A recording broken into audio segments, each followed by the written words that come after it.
নওজোয়ান ছেলে রাস্তায় ঘুরে বেড়াচ্ছে, আমরা আটকাতে পারছি না। আমরা নিজেরা নিজের নফসের খায়েশ, নিজের খায়েশটা মেটানোর জন্য রাস্তায় ঘোরাঘুরি করে দোকানপাটে আড্ডা দিয়ে দিয়ে সময় নষ্ট করে দিচ্ছি। আর কিছু মানুষ তারা এই রাস্তায় যাওয়া আসা করছে, তারা নিজেরা যাওয়া আসা করছে, আবার বলছে যে জলসা হচ্ছে না, মেলা হচ্ছে।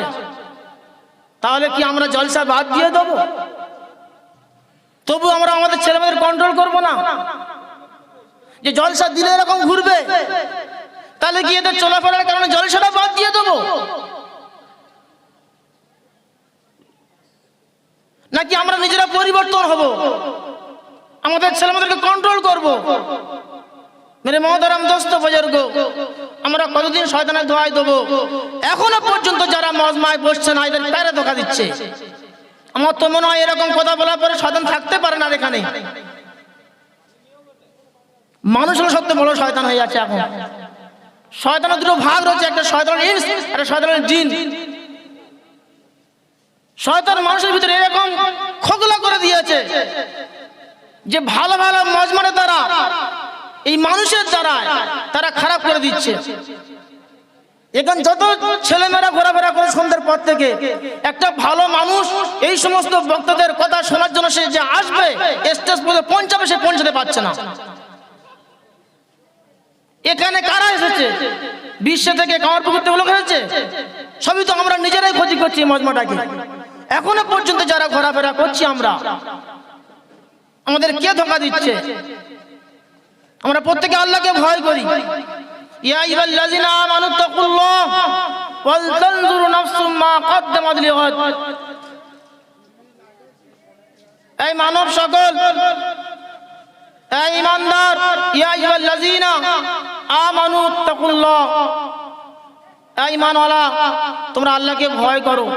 খোদার কসম খেয়ে বলছি, আমি যেখানে কথা বলছি, যদি আমার ভিতরে আল্লাহর ভয় না থাকে, তা আমার দ্বারা এমন এমন কাজ হবে আপনারা কল্পনা করতে পারবেন না।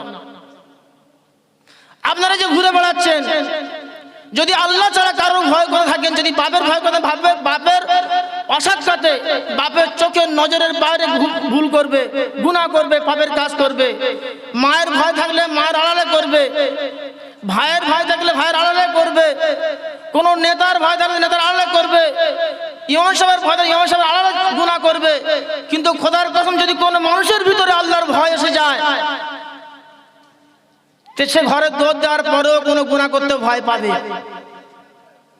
যদি আমরা আল্লাহকে ভয় করে থাকি, আর যদি আমরা কোরআনকে মহব্বত করে থাকি, তাহলে এরকম মজমা শুধু আসছেন নয়, এরকম মজমা যেখানেই হবে আমরা সেখানে এইভাবে ঘোরাফেরা করব না। যারা ঘোরাফেরা করেছি আমরা বড় অন্যায় করেছি, যারা এখনো ঘোরাফেরা করছি আমরা অন্যায় করছি। এ গুনাহ মাফ চাওয়া দরকার আছে, এর জন্য তওবা করার দরকার আছে। এখনো সময় আছে। আমরা একটু আমার সামনের জায়গায় পড়া, যেটা আমার জায়গা, যে জায়গাটা আমার সামনে, যেটা আমার জায়গা, আমার পিছনে আমার ভাইয়ের জায়গা, আমরা আগে আগে বসি, শুধু দূর থেকে মেহমান এসে কথা শুনবো। আমরা প্রত্যেকে, মেরে মহতারাম দোস্ত বুজুর্গ, আল্লাহ পাক বলছেন যে ঈমানওয়ালা তোমরা আল্লাহকে ভয় করো, ওয়াল তানজুরু নাফসুম মা কদ্দামাত লিগাদ, এবং তোমরা আগামী দিনের জন্য কি পাঠিয়েছো একটু গৌর করো। যদি আমরা আজকের পরে যদি ইন্তেকাল হয়ে যায়, তাহলে কি আমরা ঘন্টায় ঘন্টা নারী পুরুষ একসঙ্গে ঘোরাটা কি পাঠিয়ে দিলাম? যদি আমাদের এইরকম চলাফেরা যদি হয় সুন্নতের খেলাফ, আল্লাহর হুকুমের খেলাফ, নবীর তরিকার খেলাফ, তাহলে আমরা এটাই পাঠিয়ে দিলাম। আগামী দিন পাঠানোর জন্য কি তোমরা আগামী দিনের জন্য কি পাঠিয়েছো গৌর করো। গৌর আমরা কি করব আগামী দিনের জন্য? আমরা প্রত্যেকে মনে করি না এটাই যে আজকের বসাটা আমার শেষ বসা, আজকের এই মজমাটা আমার শেষ মজমা, আজকের এই সোনাটা আমার শেষ সোনা, আজকের এই জলসাটা আমার শেষ জলসা। অতএব আমরা প্রত্যেকে এরকম নিয়ত করে আসি যে আমরা প্রত্যেকে জমে জমে বসি, যে আল্লাহ পাক যে বলছেন যে তোমরা আগামী দিনের জন্য তোমরা কি পাঠিয়েছ, কি জমা করছো, আল্লাহর খাজানায় কি জমা করছো, যার দ্বারা তোমরা বেড়া পার হবে, তোমরা গৌর করো। আমরা গৌর কি করব? আমরা আজকে স্বয়ং এখানে প্রত্যেকের সময় নষ্ট না করে আমরা মাজমায় বসে যাই আর আগামী দিনে আমরা এটাই পাঠিয়ে দিই যে আল্লাহ কিছু করতে পারেনি, অনেক ঘুরেছি, অনেক গল্প করেছি, অনেক গুনাহ করেছি, আয় আল্লাহ তোমার কাছে মাফি চাওয়ার জন্য নিজের গুনাহকে গুনাহ মনে করে, নিজের ভুলটাকে ভুল মনে করে, নিজেকে শর্মিন্দা মনে করে এই মাজমায় চলে আসি। এখানে কথা হবে, দোয়া হবে। যদি খালেস আল্লাহর জন্য, আল্লাহকে রাজি করার উদ্দেশ্যে এবং আমল করার উদ্দেশ্যে এখানে বসা হয়, বুঝে আসুক চাই না আসুক, যেটা হুজুর বলছিলেন, যেটা মার কাছে আজকে ইস্তেমায় কথা হচ্ছিল, বুঝে আসুক চাই না আসুক, আমার গুনাহ আল্লাহ তাআলা মাফ করবেন, আমাকে ফেরেশতা ঘিরে রেখেছেন।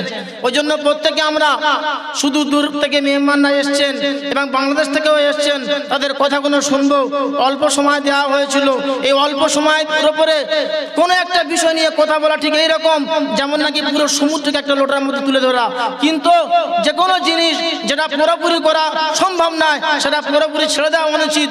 ওই জন্য আমার কথার মেন উদ্দেশ্য হলো এটাই যে আমরা আমাদের সমস্ত যারা যেখানে আড্ডা দিচ্ছি এখনো পর্যন্ত, যারা দাঁড়িয়ে আছি এবং যারা এখনো পর্যন্ত দোকানপাটে ঘুরে বেড়াচ্ছি, আমরা প্রত্যেকে যারা পুরুষ ভাই পুরুষদের জায়গায় এসে বসি, আমার মা বোনেরা তাদের পর্দার ভিতরে তাদের বসার ব্যবস্থা করা আছে, সেখানে বসে যাই।